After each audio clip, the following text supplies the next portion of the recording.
नमस्कार विद्यार्थी मित्रांनो, आज आपण पाहणार आहोत इयत्ता 5वीच्या परिसर अभ्यास भाग 1 या पाठ्यपुस्तकातील पाठ क्रमांक 12 सर्वांसाठी अन्न या पाठाविषयी आज माहिती पाहणार आहोत। विद्यार्थी मित्रांनो, आपण सर्वांना जगण्यासाठी अन्नाची गरज असते, तर ते अन्न आपल्याला कसे मिळते, त्यासाठी शेतीचे कोणते कामे करावे लागतात, पिकांना कोणते खत, फवारणी व धान्याचे रक्षण कसे करावे याविषयीची माहिती या पाठात आज आपण पाहणार आहोत। चला तर विद्यार्थी मित्रांनो, प्रत्यक्ष या पाठात काय सांगितले आहे ते आपण पाहूया।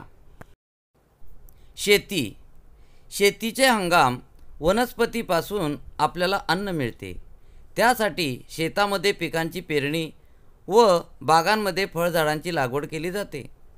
भारताचा सुमारे 60% भूभाग शेतीसाठी वापरतात। ऋतुमानाप्रमाणे वर्षभरात शेतीचे 2 प्रमुख हंगाम असतात।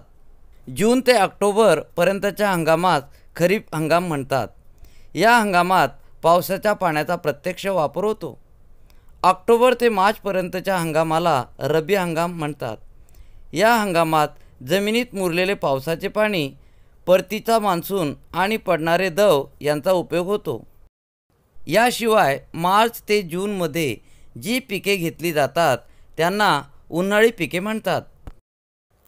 आता पाहूया शेतीची कामे। आपल्या शेतातील पिके चांगली वाढावी असे प्रत्येक शेतकऱ्याला वाटते। पीक चांगले वाढले तर त्यापासून त्याला उत्पन्नही मिळते। भरघोस शेती उत्पादनासाठी उत्तम जमीन, उत्तम बियाणे व खते तसेच पाण्याची उपलब्धता असावी लागते। मशागतीचे कामे करणे आवश्यक असते। त्याचबरोबर शेतातील पिकांचे रक्षण करावे लागते आणि शेवटी हाती आलेल्या धान्याची सुरक्षित साठवण करावी लागते। या सर्वच प्रक्रिया महत्त्वाच्या असतात। आपल्या देशातील लोकसंख्या वाढत असली तरी सर्वांनाच अन्नाची गरज भागवली जात आहे। शेतीच्या सुधारित पद्धतीचा वापर केल्यामुळे हे शक्य झाले आहे। आता पाहूया पारंपरिक शेती। पूर्वापार पद्धतीने शेती करताना बैलाने ओढायचे नांगर औत वापरत, तसेच शेताला पाणी देण्यासाठी मोटेचा वापर करत होते। कापणी, मळणी इत्यादी कामे शेतकऱ्यांच्या कुटुंब स्वतःच किंवा बैलाच्या मदतीने करत, परंतु आता शेतकरी ही सर्व कामे यंत्राच्या सहाय्याने करत आहेत। शेतीचे सुधारित तंत्रज्ञान, सुधारित बियाणे। पूर्वी एका हंगामात तयार झालेल्या पिकाचे बियाणे सुरक्षित ठेवून पुढील हंगामात वापरण्याची पद्धत होती। त्यापासून मिळणारे उत्पादन कमी असे। आता संशोधन करून सुधारित बियाणे तयार केली जाते। ज्वारी, गहू, भात, भुईमूग अशा प्रत्येक पिकांचे सुधारित बियाणे बाजारात मिळते। ही बियाणे अधिक पीक देतात, किडीला बळी पडत नाहीत, तसेच काही बियाणांपासून पिकांची वाढ झपाट्याने होते। काही बियाणे कमी पाण्यातही भरघोस पिके देतात। सिंचनाच्या आधुनिक पद्धती। योग्य वेळी पुरेसे पाणी मिळाले तर पिकांची वाढ चांगली होते। पावसाबरोबरच नदी, तलाव, विहिरी यातील पाण्याचा उपयोग शेतीसाठी केला जातो। नद्यांवर धरणे बांधून तसेच पावसाचे पाणी अडवून पाणीसाठा केला जातो। असे केल्याने भूजल पातळी वाढते। पिकाला पाटाने पाणी देण्याची पूर्वापार पद्धत आहे, परंतु या पाटातून वाहणाऱ्या पाण्यापैकी बरेचसे पाणी जमिनीत जिरते किंवा त्याचे बाष्पीभवन होते, त्यामुळे खूप पाणी वाया जाते।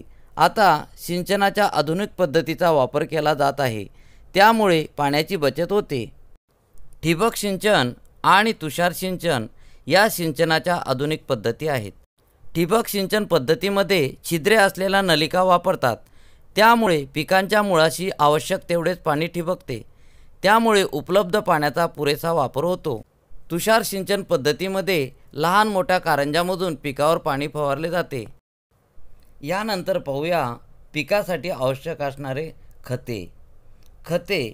जमिनीमध्ये 30 पिके घेतली गेल्यास जमिनीची सुपीकता कमी होत जाते, म्हणून आपल्याला मातीत खते मिसळून मातीची सुपीकता वाढवावी लागते। त्यामुळे पिकांना योग्य त्या पोषण द्रव्याचा पुरवठा होतो। नैसर्गिक खते आणि रासायनिक खते असे 2 प्रकारची खते असतात। नैसर्गिक खते ही निसर्गात उपलब्ध असलेल्या पालापाचोळा व शेण यांच्या पदार्थाचा वापर करून मिळवतात. रासायनिक खते म्हणजे कृत्रिम खते.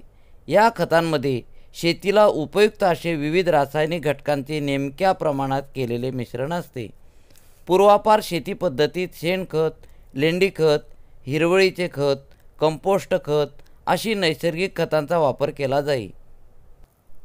परंतु उत्पादनात शीघ्र व अधिक वाढ होण्यासाठी वापरलेल्या रासायनिक खतांच्या वापराचे तोटे लक्षात येऊ लागले.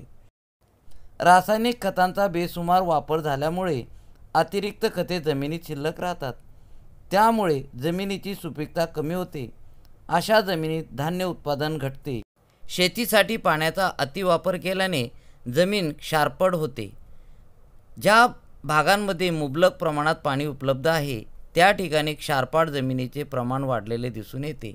उदाहरणार्थ धरण क्षेत्रालगतच्या जमिनी, नदीकाठच्या जमिनी. जमिनी क्षारपाड झाल्यास मातीचे परीक्षण करून जमिनीतील कमतरता भरून काढण्यासाठी आवश्यक ते घटक टाकता येतात. त्यामुळे जमिनीची सुपीकता वाढते, परंतु त्यात वेळ आणि पैसा वाया जातो. त्यामुळे जमिनी क्षारपाड होऊ नयेत म्हणून पाणी व रासायनिक खतांचा अतिवापर टाळणे चांगले. यानंतर पाहूया पिकाचे संरक्षण. किडीमुळे किंवा रोग पडून पिकाचे नुकसान होते. यावर उपाय म्हणून कीड आणि रोगजंतूंना मारणारी कीटकनाशके पिकांवर फवारली जातात किंवा बियाणे पेरण्याआधी त्यावर औषधी चोळतात. धान्याचे साठवण. शेतीतील उत्पादन वाढवण्याबरोबरच शेतातून मिळालेले धान्य नीट साठवणे हेही तितकेच महत्त्वाचे आहे. धान्य साठवण्यासाठी कोणत्या पद्धती वापरतात? शेतकरी आपले धान्य उन्हात चांगले वाळवून पोत्यात भरतात. ही पोती घरात किंवा विक्रीनंतर गोदामामध्ये किंवा दुकानामध्ये मोठ्या प्रमाणात साठवली जातात. साठवलेल्या धान्याची नासाडी 2 प्रकारांनी होते. कीड, मुंगी, उंदीर, घुशी यांच्यामुळे धान्याचे खूप नासाडी होते. तसेच दमट व कोंदट जागी धान्य साठवल्यास धान्याला बुरशी लागून ते खाण्यालायक राहत नाही. कीड, मुंगीचा उपद्रव होऊ नये म्हणून धान्य साठवण्याच्या जागी योग्य ते औषधी फवारतात किंवा धान्य साठ्याभोवती पसरवतात. धान्य साठ्यात कडुनिंबाचा पालाही घालतात. धान्य साठ्यात ठेवण्यासाठी काही संरक्षक औषधेही बाजारात मिळतात. त्यांच्या वासाने धान्याला कीड लागत नाही. धान्याला बुरशी लागू नये म्हणून धान्य साठवण्याची जागा नेहमी कोरडी ठेवतात. तसेच तेथे हवा खेळती राहील याची काळजी घेतात. आता पाहूया अन्नसंचय आणि पर्यावरण संवर्धन. माणसाप्रमाणे इतर काही सजीवही अन्नसाठा करतात. विविध सजीवांची अन्नसाठा करण्याची पद्धत वेगळी असते. उदाहरणार्थ मुंग्यासारखे कीटक अन्नाचा संचय करतात. तसेच मधमाशा फुलातून मिळालेला मकरंद मधाच्या रूपात पोळ्यामध्ये साठवून ठेवतात. खारीसुद्धा वृक्षाच्या बिया साठवून ठेवतात. अशा प्रकारे अन्नसंचयन केल्यामुळे या प्राण्यांना आवश्यक त्यावेळी अन्न उपलब्ध होऊ शकते. वनस्पती त्यांना लागणाऱ्या अन्नाची निर्मिती सतत करत असतात. तरीही अन्नाचा साठा करणाऱ्या काही वनस्पती निसर्गात आढळतात. तुम्ही वनस्पतीचे निरनिराळे कंद पाहिले आहेत का? कांदा, लसूण, बटाटे, आले हे कंद म्हणजेच या वनस्पतीच्या खोडाचा भाग होय. रताळे, मुळा, गाजर, बीट ही त्या वनस्पतीची मुळे आहेत. या भागांमध्ये या वनस्पती अन्नसाठा करतात. आपणही आपल्या घरात गरजेपुरता अन्नसाठा करत असतो.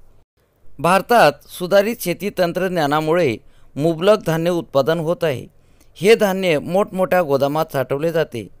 एखाद्या वर्षी पूर, अवर्षण, वादळे, गारपीट अशा आपत्तीमुळे शेतीचे प्रचंड नुकसान होते. भूकंपासारख्या आपत्तीमुळे लोक विस्थापित होतात. त्यांनाही अन्नधान्याची कमतरता भासते. अशावेळी गोदामातील अन्नधान्य साठ्याचा उपयोग होतो. आता आपण पाहूया हरित क्रांती म्हणजे काय. आज आपला देश अन्नधान्य संदर्भात स्वावलंबी झाला आहे. त्याचबरोबर गरजेहून अधिक पिकवलेले धान्य आपण परदेशात निर्यात करू शकतो. आपल्या देशात धान्य उत्पादनात झालेली प्रचंड वाढ हरित क्रांती नावाने ओळखली जाते. वैज्ञानिक, विज्ञान प्रसारक आणि शेतकरी यांच्या एकत्रित प्रयत्नामुळे ही हरित क्रांती घडून आली आहे. गहू व तांदळाच्या बियाण्यात सुधारणा घडवून आणून हरित क्रांती करण्याचे श्रेय कृषी शास्त्रज्ञ डॉक्टर M.S. स्वामीनाथन यांच्याकडे जाते. अन्न सुरक्षा. अन्न ही आपली मूलभूत गरज आहे. प्रत्येकाला आवश्यक व पुरेसे अन्न मिळावे या हेतूने अनेक देशांनी अन्नाची हमी देण्यासाठी कायदे केले आहेत. ते अन्न सुरक्षेचे कायदे म्हणून ओळखले जातात. 2013मध्ये आपल्या देशानेही अन्न सुरक्षिततेचा कायदा केला आहे. यामुळे कुपोषण, उपासमार, भूकबळी इत्यादी समस्यांचा सामना करणे शक्य झाले आहे. कृषी सहाय्यक उपक्रम.